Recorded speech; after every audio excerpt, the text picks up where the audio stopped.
digital climate solutions means technologies that are primarily software, some hardware, internet businesses, the general digital technologies that have made up most of the venture segment over the last several years, but applying them to industries that have the biggest climate risk associated with them. And so those industries are energy, agriculture, transportation, and the built environment. Those four industries are the major contributors to carbon emissions. And so we want to use digital technologies to help businesses and some governments and communities address climate risk in their businesses and their communities, and to do this in a way so that it can be scaled very, very quickly, right? So there's a lot of, great technologies that other investors are working on.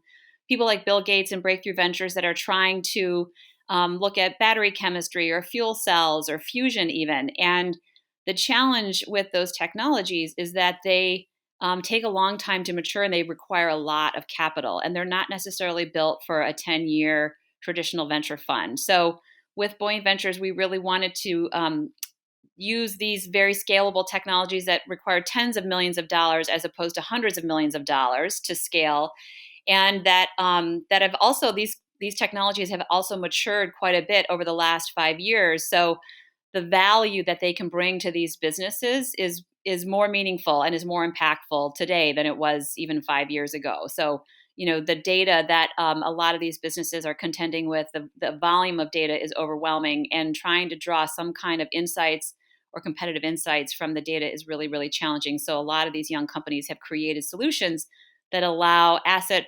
managers, business leaders, insurance companies to better understand and take signals from the market to make decisions that are going to either help reduce the emissions in their business, that will help them adapt to this new, climate reality, or can help them operate more efficiently and do more with less. So